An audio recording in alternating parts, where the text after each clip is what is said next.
नमस्कार दोस्तों, स्वागत है आपका सीपी स्मार्ट क्लासेस में। दोस्तों, इस वीडियो में शिक्षक भर्ती परीक्षाओं से संबंधित चर्चा करेंगे। तो 69,000 शिक्षक भर्ती और एलटी ग्रेड शिक्षक भर्ती दोनों प्रकार की शिक्षक भर्तियों के बारे में बात की जाएगी। तो दोस्तों, शुरू करते हैं वीडियो शुरू करने से पहले अगर आपने हमारे चैनल को अभी तक सब्सक्राइब नहीं किया है तो चैनल सब्सक्राइब करके बेल आइकन दबा दें, जिससे इस तरह की अपडेट आपको समय पर मिलती रहे। सबसे पहले बात करते हैं ब्रेकिंग न्यूज़ की, जो है शिक्षक भर्ती परीक्षा पास कराने वालों का भांडा फूट गया है, 7 दबोचे गए हैं।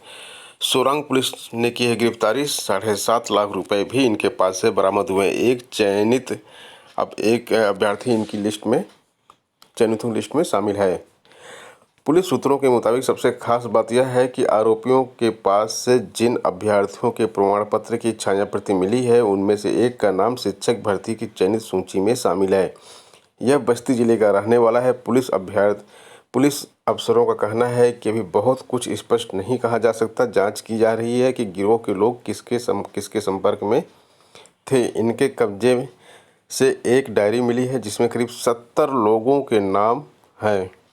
सूत्रों का यह भी कहना है कि जिन अभ्यर्थियों के शिक्षक प्रमाण पत्रों की छायाप्रति आरोपियों के कब्जे से बरामद हुई है, उनमें से कई को शिक्षक भर्ती में पासिंग मार्क्स से ज़्यादा नंबर मिले हैं। शिक्षक भर्ती परीक्षा पास कराने के लिए अभ्यर्थियों से रुपए ऐंठने वाले गिरोह का भांडाफोड़ बृहस्पतिवार को हुआ। पुलिस ने गिरोह के 7 लोगों को गिरफ्तार कर उनके कब्जे से 7.5 लाख रुपए बरामद किए।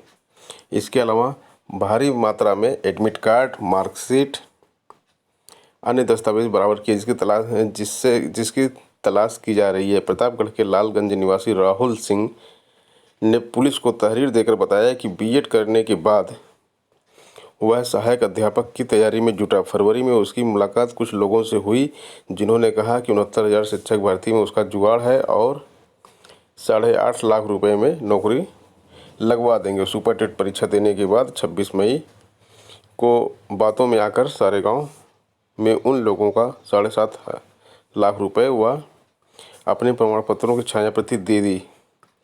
1 जून को रिजल्ट आने के बाद भी चयन नहीं होने पर उसने पुलिस से शिकायत की, जिसके बाद 8 लोगों पर नामजद केस दर्ज कर पुलिस ने आरोपियों की तलाश शुरू की। मामले की जांच में लगे आईपीएस अनिल यादव ने बृहस्पतिवार को 7 आरोपियों को गिरफ्तार कर लिया। पुलिस ने पूछताछ की तो कुछ चौंकाने वाली बातें सामने आई। पता चला कि इस गिरोह ने कई अन्य अभ्यर्थियों से भी रुपए लिए हैं और इनके कब्जे से भारी मात्रा में जाली एडमिट कार्ड, आधार कार्ड, मार्कशीट, सर्टिफिकेट की स्टैम्प की फोटोकॉपी इत्यादि मिले हैं, जिसके बाद इन्हें गिरफ्तार कर लिया गया। जो गिरफ्तार गए हैं उनमें रुद्रपति दुबे, शशि प्रकाश सरोज, हरिकृष्ण सरोज, कमल पटेल, रंजीत केएल पटेल, मायापति दुबे व आलोक उर्फ धर्मेंद्र सरोज शामिल हैं। इनमें से मायापति को छोड़कर अन्य को गिरफ्तार किया गया है। आरोपियों में धर्मेंद्र व आलोक खाद्य एवं रसद विभाग में लिपिक, जबकि केएल पटेल झांसी में स्वास्थ्य विभाग में कार्यरत है। शिक्षा सेवा आयोग के ड्राफ्ट में संशोधन के सुझाव दिए गए हैं। बेसिक, माध्यमिक व उच्च शिक्षा विभाग ने उत्तर प्रदेश शिक्षा सेवा चयन आयोग के ड्राफ्ट में संशोधन के सुझाव दिए हैं। शिक्षा सेवा चयन आयोग के गठन को लेकर बृहस्पतिवार को मुख्यमंत्री योगी आदित्यनाथ की अध्यक्षता में आयोजित बैठक में ड्राफ्ट पर चर्चा की गई। इसमें बेसिक शिक्षा विभाग ने परिषदीय शिक्षकों और कर्मचारियों के खिलाफ चल रहे जांच के प्रकरणों को भी नए आयोग को देने के प्रस्ताव पर आपत्ति जताई। साथ ही सुझाव किया कि नए आयोग द्वारा जो भर्ती की जाए उसे से संबंधित मामले ही आयोग को दिए जाएं। वहीं माध्यमिक शिक्षा विभाग ने जिला बेसिक शिक्षा अधिकारी की अनुमति के बिना शिक्षक पर कार्रवाई का अधिकार स्कूल प्रबंधन को देने पर आपत्ति जताई। विभाग ने शिक्षक के खिलाफ कार्रवाई से पहले DIOS की अनुमति को अनिवार्य करने का प्रस्ताव ड्राफ्ट में शामिल करने का सुझाव दिया। देखिए, यहाँ भी लिखा हुआ है कि शिक्षक भर्ती में पास कराने का ठेका लेने वाले 8 लोग यहाँ पे लिखा हुआ है गिरफ्तार और कई फरार। ऑनलाइन आवेदन में गलती किए थे 69,000 शिक्षक भर्ती के कुछ छात्र, तो उन्होंने संशोधन के लिए याचिका डाली थी हाईकोर्ट में। उस याचिका को खारिज कर दिया गया है। और इसके बारे में मैंने कल भी आपको बताया था। डिटेल न्यूज़ इस समय आ गई है। लिखित परीक्षा का ऑनलाइन फॉर्म भरने में हुई गलती से मानवीय भूल व कंप्यूटर ऑपरेटर की गलती मानने से कोर्ट ने इनकार कर दिया है। साथ ही आवेदन फॉर्म की गलती को सुधारने की अनुमति के लिए दाखिल याचिका को खारिज कर दी है। कहा है ऐसी गलतियों को सुधारने की अनुमति दी गई तो इसका दुरुपयोग किया जाएगा। अभ्यर्थी गलती का लाभ उठाएंगे और पकड़े जाने पर मानवीय भूल कहकर गलती से पल्ला झाड़ लेंगे। कोर्ट ने यह भी कहा कि जिसने गलती की है उसे उसका परिणाम भुगतने के लिए तैयार रहना चाहिए।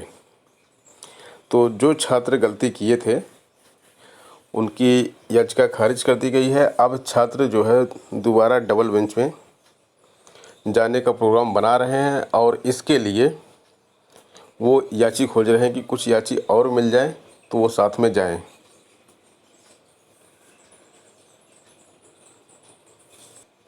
69,000 शिक्षक भर्ती की रोक के खिलाफ विशेष अपील दाखिल की गई है।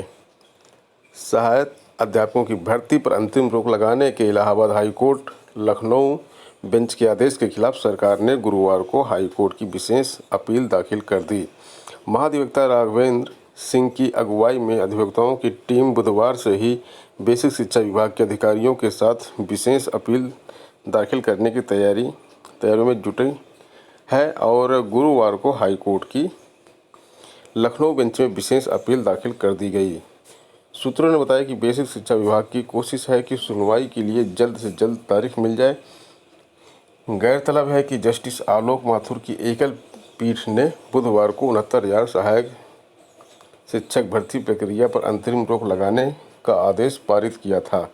एकल पीठ का यह आदेश उस रोज आया जिस दिन से काउंसलिंग शुरू होनी थी और अभ्यर्थियों को नियुक्ति पत्र जारी किए जाने थे। लिहाजा सरकार ने तत्परता दिखाते हुए हाई कोर्ट की डबल बेंच में विशेष अपील दाखिल करने में देर नहीं की। एक अन्य न्यूज़ देखिए यहाँ पर है। 5,000 जमा करने की शर्त पर ओएमआर शीट को तलब किया गया है। याची ने बोला है कि उसे लिखित परीक्षा में 90 अंक मिलने थे जबकि 89 मिले हैं। तो इस पर ओएमआर शीट तलब की गई है कोर्ट में और 5,000 रुपये जमा करवाए गए हैं। अगर ये अंतर नहीं मिलेगा यानी कि 79 ही सही मिलेंगे अगर ओएमआर शीट में, तो ये 5,000 रुपये जब्त कर लिए जाएंगे। यूजीसी के विशेषज्ञ 150 में से 142 उत्तर जांचेंगे। अनंतरिम उत्तर कुंजी पर मिली आपत्तियों की जांच के हैं आदेश। 150 में से 142 प्रश्नों पर आपत्ति नहीं हो सकती, लेकिन छात्रों ने 142 प्रश्नों पर आपत्ति लगा दी है। तो अब ये सारे के सारे प्रश्न यूजीसी के विशेषज्ञ जांचेंगे। एलटी ग्रेड के अभ्यर्थियों की बात कर लेते हैं। तो एलटी ग्रेड के चयनित अभ्यर्थियों की नियुक्ति फंस गई है और नियुक्ति से पहले सत्यापन कराने की तैयारी चल रही है। अभ्यर्थियों ने दर्ज कराया है इसके लिए विरोध, क्योंकि यूपी पीएससी के अध्यक्ष ने निवेदन किया है कि सत्यापन कराकर ही नौकरी दी जाए।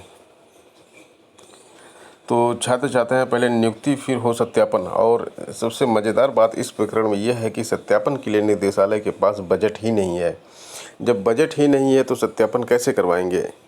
एलटी समर्थक मोर्चा के संयोजक विकी खान का कहना है कि अगर शिक्षा निदेशालय नियुक्ति से पहले सत्यापन कराता तो इसके लिए उसे बजट की ज़रूरत होगी, क्योंकि सत्यापन की प्रक्रिया में निर्धारित शुल्क का भुगतान कराना होता है। इसके लिए लाखों रुपए चाहिए और निदेशालय के अफसरों के अनुसार इस मद में अलग से कोई बजट भी नहीं है। वहीं नियुक्ति के बाद विद्यालयों के स्तर पर सत्यापन कराया जाता है और शुल्क संबंधित अभ्यर्थी से लिया जाता है। ऐसे में निदेशालय के लिए अपने स्तर से सत्यापन कराने में भी पेंच फंस रहा है। नियुक्ति के लिए शासन से अनुमति मांगी गई है और निदेशालय में ज्ञापन देने के अभ्यर्थियों को ये बताया गया है कि इस बारे में शासन को पत्र भेजकर अवगत कराया गया है और नियुक्ति प्रक्रिया के बाद मार्कशीट एवं डिग्री का सत्यापन कराए जाने के लिए अनुमति मांगी गई है। अब शासन से मंजूरी मिलने का इंतजार किया जा रहा है। 13 विषयों में कुल 4,244 अभ्यर्थी चयनित हैं और इन्हीं की ज्वाइनिंग है। तो इन्हीं की ज्वाइनिंग के लिए पूरा खेल हो रहा है। सरकार कोई गाइडलाइन जारी नहीं कर रही है। इनकी सरकार जो है 69,000 शिक्षक भर्ती की ज्वाइनिंग जो है 1 हफ्ते में करवाने के लिए सब कुछ कर सकती है, लेकिन 4244 LT ग्रेड के होनहार शिक्षक जो कंपटीशन पास करके आए हैं, जिनका सब कुछ क्लियर है, डॉक्यूमेंट वेरिफिकेशन हो गया, इस पर ज़रा सा भी ध्यान नहीं दे रही है। इसलिए जो अभ्यर्थी हैं वो निदेशालय गए थे, वहाँ उन्होंने जब पता किया तो बताया गया कि शासन स्तर पर लेटर लिखा गया है, लेकिन अभी तक वहाँ से कोई जवाब नहीं आया है। ऊपर से लोक सेवा आयोग के अध्यक्ष ने भी फाइल भेजते समय स्पेशल निवेदन किया, स्पेशल रिक्वेस्ट की है कि सत्यापन कराने के बाद ज्वाइनिंग की जाए। इसका मतलब साफ है कि केवल और केवल ज्वाइनिंग को फंसाने की तैयारी चल रही है, शासन स्तर पर भी और लोक सेवा आयोग के स्तर पर भी। तो इस ज्वाइनिंग को रोकना है, और ज्वाइनिंग रोके जाने का कारण भी यही है कि हिंदी और SST का रिजल्ट जब तक क्लियर नहीं होगा तब तक इसको लटकाने की पूरी व्यवस्था की जा रही है। तो दोस्तों, शिक्षक भर्ती परीक्षाओं से संबंधित यह वीडियो अब यहीं पर समाप्त होता है। उम्मीद है वीडियो आपको पसंद आया होगा। वीडियो को लाइक कर दीजिएगा, शेयर कर दीजिएगा, चैनल को सब्सक्राइब कर लीजिएगा।